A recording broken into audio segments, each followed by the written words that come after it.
Right, so day 3, and sorry, the lighting in here is terrible, and it's bedtime, past bedtime. But I said I would do another video every day, so just in time.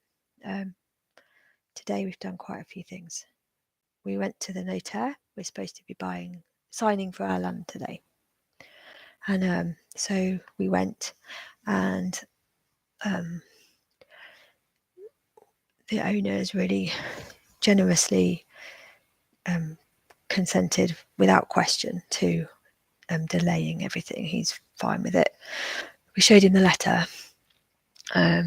Obviously the notaire was there, and she had a look and was incredibly helpful, and gave us some good advice, helped us understand something.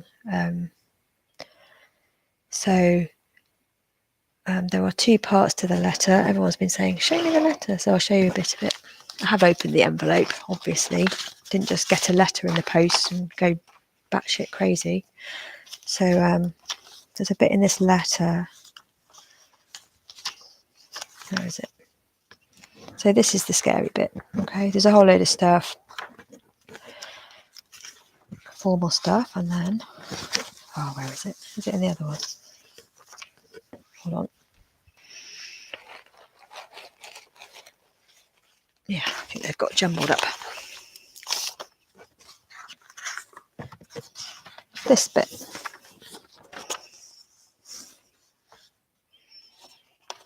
I don't know if you'll be able to see that. Oh, no, terrible. But anyway, you can't see that. I'll do a screenshot or something, or do a little screen grab. But there's 2 parts, basically.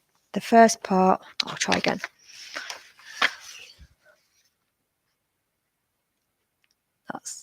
So the first part at the top, it says A. You can see that. That's the bit that says, if you intend to contest the legality of this decision. Basically, this is the 30-day bit. So if you intend to contest the legality, you've got 30 days, and then deportation process begins. Get ready. But then as B, you've got the possibility to contest this. Okay. So what the notaire really helpfully helped us understand is that it's option A is not an option, because according to the information we submitted, or whatever they read, we haven't fulfilled the criteria. So technically, it is a legal decision for them to make based on whatever they've looked at in our dossier. And what they've said in the dossier is, as I think I said before, on mine, because I registered as self-employed, not earning enough to meet the threshold, and on my partner's, because he was registered as inactive, there wasn't the proof that we had the income. So that was reassuring anyway from the notaire. We understood the difference between these 2 things, and that the second one is what we need to focus on. And anyway, partner and I were talking, and we're thinking, how can this be happening? And we are hoping that one of the reason is that we haven't supplied our bank statements. Now, one of the things we understood about this whole application process was that you have an interview, and we were reading stories about people having interviews, like an hour long, going through the dossier. People sat down with someone individually. So a couple would book, and one person goes in one room, another one goes in another room. You sit down, they say, okay, look through, have you got this? Yep. Have you got that? Yep. And often people were complaining really that they had gone and were being sent away with an incomplete dossier. And at the time I thought, oh God, how inefficient, like how annoying would that be to have to drive 2 hours to the prefecture and be turned away. But now I think, wow, wouldn't that be helpful? Isn't that helpful actually, for them to say, no, don't apply for it, because what you're showing us is incomplete, and if you send it in now, it's a no. You know, you need to have all the information, and you haven't got it right now, so go back, get it, come back. What happened for us is we went to the prefecture with our dossier. We had both our kids with us, so it was a bit crazy. And we sat down together and we were asked for our birth certificates, originals, French translations. They were checked. Yep, that's you. Yep, that's you. Passport, mine and my partner's. And they asked what I did. I said self-employed, building up my business. James, my partner, what are you doing? Got savings, starting a business, but not making any money yet, so not registered. Okay, that's great. Okay, so sort out the photos. There's a bit of a backstory to that because I'd forgotten them, so we had to run around and get some anyway. And then did our fingerprints. Thank you very much. Here's your receipt. And with that, it was like, oh, is that it? Okay. Yep, thank you very much. We've got your dossier. If there's a problem or something missing, we will contact you. If everything's fine, you'll get a text message telling you to arrange to come pick it up. So kind of the irony is that my phone packed in, well, not my phone, but my mobile signal on my phone. I've obviously bashed the antenna on it. And I'm not getting a mobile signal. So only, I think I'm being aware that I would be expecting a text message from the prefecture. I've ordered a SIM adapter so I can put my SIM in another phone which has reception so that I don't miss this vitally important text message, which I'm evidently not going to get. So I look forward to that adapter turning up in the post, and maybe in future the prefecture will decide to send me a text message, but not for now. Yeah, so that's one thing. Like I say, we've been thinking about the procedure, and we were, if something was missing from the dossier, did they try and contact us? Did we miss the message? Did they not try and contact us? Or was it like, okay, well, your dossier is incomplete, so you've got 30 days to go, and it's up to you now to convince us. If you convince us, send us more information if you want us to change our minds, which is quite a harsh way of going about it, but efficient, I suppose, isn't it? So we're wondering if that's the situation. Obviously, we don't know, so we're just speculating. What else did we do? I've forgotten. Oh, that's it. The embassy got in touch, which was really good. And we had a chat about the process. And so they're on the case, and I'm going to speak to them again tomorrow. Still got the lawyers to contact, but finally managed to go through all the messages and pick out the names of people that have been recommended, which is wonderful. Thank you for your recommendations. So there's a few of those to contact, and then we need to speak to them and get their advice. But we've also, the people here are amazing, and that's what's come up really just in the last 24 hours. We know this anyway, but the people that they were spoken to, everyone's bending over backwards to be helpful. We spoke to the school, like the teachers are like, what? It's crazy.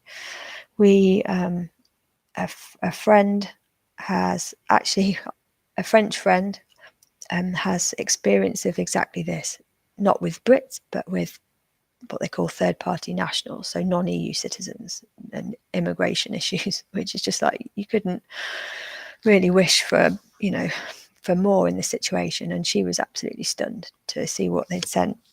Says this is normally what they send to, they pick up a criminal and they're going to deport them. You get this is the letter. And it does read like that. It's like a standard letter. Somebody gets somebody makes the decision, and then it gets passed to someone to punch the paragraphs in. 34, 76, 68, boom, there's your letter. And it's just standard paragraphs. It's not, it's brutal, really. It's not, there's no compassion. There's no, it's, computer says no. So what are you going to do? And so we're all hoping for a good sleep again, and well, not again as in since Monday. And I think we're done for now. I just want to say thank you. We're still getting loads of messages. I've got a few friends who are really working hard for me on the forums, where people are making the usual kind of just questioning comments and asking questions. I haven't got time to answer all the questions, and I'm responding to a few messages, but I wasn't expecting this at all, and it's overwhelming. I'm still getting stories from people, horrible stories. People are too scared to go through it. It's just, like, yeah. I said in the first one, we might be all right, but there's a shitstorm coming. Let's say that. There's people that know it's coming and they're worried, rightly, and there's people who have no idea or are just completely in denial. So, yeah, there's lots of things we're still not clear about. Trying to clear up things like what actually does it mean to be self-sufficient, to have sufficient resources? Is there a definition for that? Does it have to be income? That's it. So there's talk about income levels. This is the thing. So, yeah, perhaps another day I'm going to try and everyone's trying to figure that out. There's a fairly authoritative group who have been working hard to try and get this information. But individual prefectures, or even individuals within prefectures, seem to be doing things slightly differently. So in some cases, perhaps there is flexibility in the system, and in others there just isn't. And how is that? How do you differentiate? Is it really just, what we call in the UK the postcode lottery? Who you get on the day, whether they had a good day, good night, what kind of mood they're in. I don't know. There's some of the stories, it's hard to know. So basically, we've spoken to the embassy. We've got a friend helping us who knows what she's doing. And our land purchase is on hold. And we've had help from a wonderful woman who's the notaire, the local notaire. So it's been a better day, but still lots of things to do. So yeah, with that, 12 minutes and YouTube. So now I've got YouTube going. I'm going to post to YouTube instead, and then this will go onto the Facebook page. I've set up a Facebook page because everything was going on my profile, which isn't ideal. So it's let me see, I've forgotten what I've called it. It's called 30 Days to Go, I think. Yeah, 30 days to go. And it's looking a bit shabby. I haven't put any nice pictures on it or anything because right now making things look pretty isn't the priority. And believe me, in my line of work, that's quite difficult for me to accept, but it's a fact. Making things look pretty is what they used to say about what we joke people think tech writers are supposed to do. So it's a bit of an in-joke, make it look pretty. And I haven't got time to make it look pretty, but I'll manage. I'll make it look, maybe at some point in the future, I'll make it look pretty, and then everything will fall into place. So yeah, over on the Facebook, that's where the videos will be. And I'll pop the link below and pop the YouTube there, over there. So there we go. Day 3. See you next time. Bye-bye.